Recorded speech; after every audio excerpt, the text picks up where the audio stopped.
Shalom bagi anak-anak ibu kelas 9 dimanapun berada. Kita akan belajar dari pendidikan agama Kristen, tapi sebelumnya ibu berharap anak-anak ibu sudah berdoa dan membaca Alkitab sesuai dengan instruksi yang sudah ibu sampaikan di grup masing-masing. Dan juga ibu berharap kepada anak-anak ibu jangan lupa menulis daftar hadir di kolom komentar dengan menulis nama dan kelas. Dan juga ibu berharap anak-anak ibu memperhatikan video pembelajaran ini sampai selesai. Baiklah, kita akan belajar dari bab 7. Bab 7 berbicara mengenai gereja yang memperbaharui diri. Memperbarui diri artinya berarti ada step by step perubahan dalam setiap kehidupan manusia itu. Selanjutnya kita akan memperhatikan. Baiklah anak-anak ibu, kita akan masuk bagian yang pertama. A. Perubahan sebagai hukum kehidupan. Mimikri sebagai mekanisme perubahan dalam diri yang dikaruniakan Tuhan kepada jenis-jenis makhluk tertentu, di antaranya binatang dan tumbuh-tumbuhan. Mimikri mengubah warna dan sebagainya sesuai alam sekitar untuk melindungi diri dari bahaya. Contoh di sini binatang dan tumbuhan. Binatang, contohnya adalah bunglon, di mana bunglon memiliki kemampuan untuk melindungi diri, yaitu mampu merubah dirinya, yaitu dari sudut warna kulit. Ketika dia akan dihadang oleh musuh, dia akan merubah warna kulit sesuai dengan keadaan sekitarnya untuk menyelamatkan dirinya. Begitu juga dengan tumbuhan. Tumbuhan di sini adalah seperti putri malu. Nah, putri malu memiliki strategi untuk melindungi diri dari lawannya, yaitu dengan mengkuncupkan yaitu daunnya untuk melindungi dirinya. Tapi di antara tumbuhan dan binatang, bahwa manusia adalah makhluk yang paling mampu merubah dan mengikuti perubahan, sehingga terbukti sampai sekarang manusia masih tetap bertahan hidup. Nah, ini bisa kita perhatikan bahwa manusia itu selalu mampu bertahan di dalam kehidupannya. Nah, di sini ada contoh sebuah keluarga, ya, ada keluarga di sini. Nah, keluarga ini akan terus mengalami pertumbuhan. Si ayah dan si ibu kelak akan menjadi seorang kakek dan nenek, dan anak-anaknya kelak akan menjadi seorang ayah dan ibu.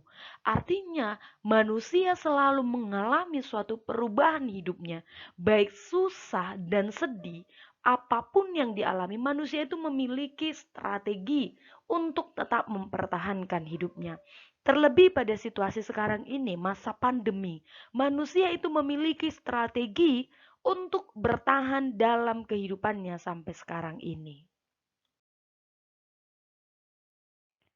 Sekarang kita masuk ke bagian B. Umat Allah yang berubah. Kita akan perhatikan bagaimana yang dikatakan berubah sebagai umat Allah.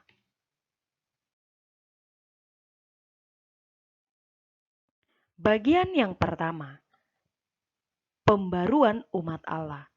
Pembaharuan selalu menjadi tema penting dalam pesan-pesan Tuhan Allah.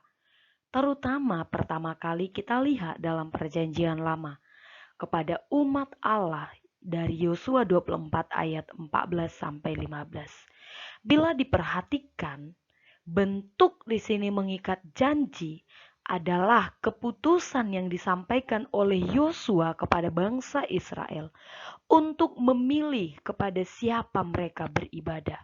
Nah, arti beribadah di sini boleh itu dalam bentuk sekarang ini, boleh itu dalam bentuk pengakuan dosa, pengakuan iman rasuli, dan mungkin masih banyak lagi bentuk ibadah yang kita sampaikan kepada Tuhan.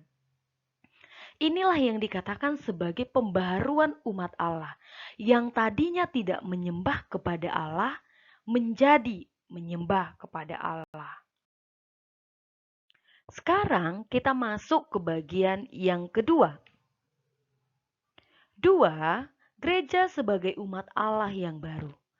Seseorang dikatakan umat Allah yang baru ketika ia menerima Roh Kudus yang dikaruniakan Tuhan kepada dirinya.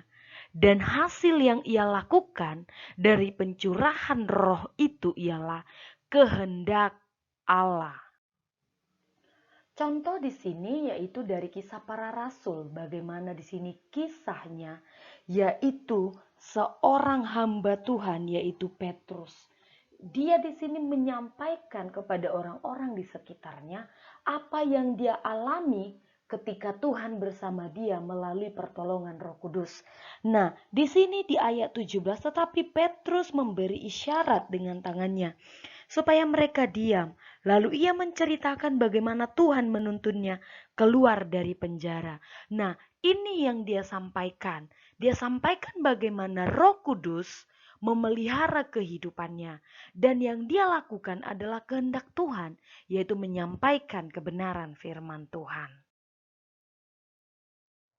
Sekarang kita masuk ke bagian yang ketiga. Gereja yang diperbaharui. Gereja sebagai umat Allah juga terus-menerus mengalami perubahan. Nah, di sini boleh anak-anak ibu perhatikan ada tanggal yang ada di sini. Ini adalah menunjukkan tercetusnya gereja reformasi yang dipimpin oleh Martin Luther, di mana ada paham yang dia tolak yaitu dari 95 dalil. Dia tidak sepaham dan akhirnya tidak sepaham. Nah, dari sinilah tercetusnya gereja reformasi. Nah, pada tanggal inilah tercetusnya gereja reformasi. Sekarang kita lanjut ke bagian 4. Pembaharuan melalui gerakan Pentakosta.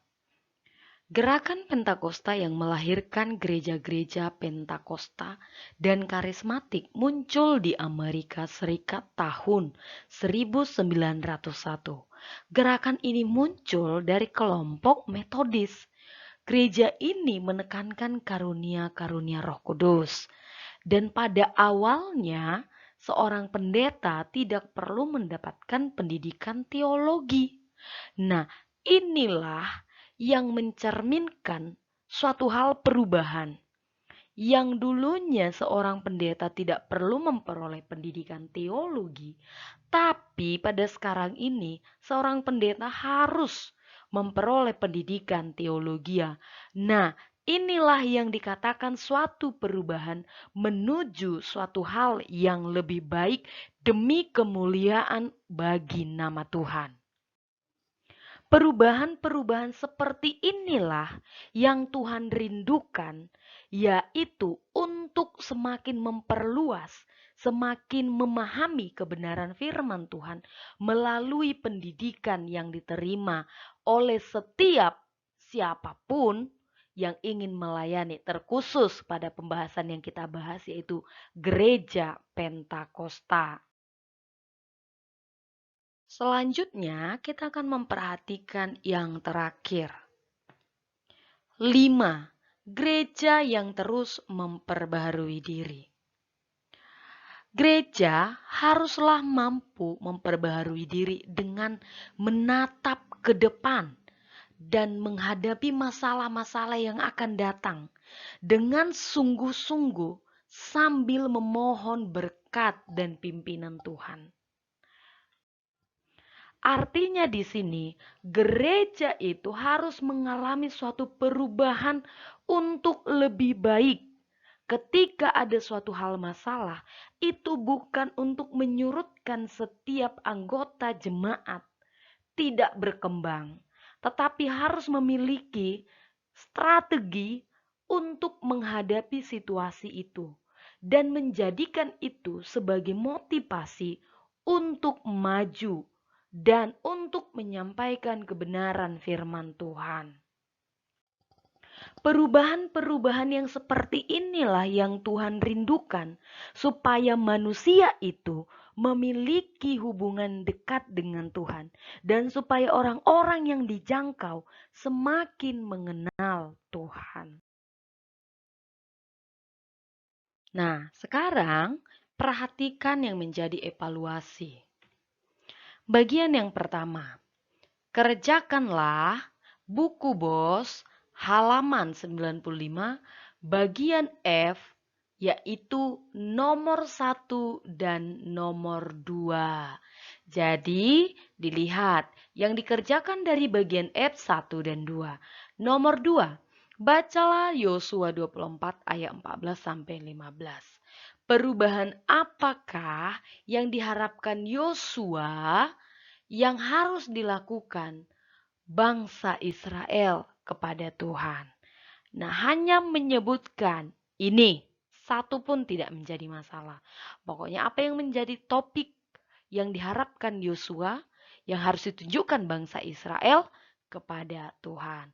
Nah, demikian pembahasan kita pada saat ini. Ibu mengucapkan terima kasih karena anak-anak ibu telah memperhatikan video ini sampai selesai.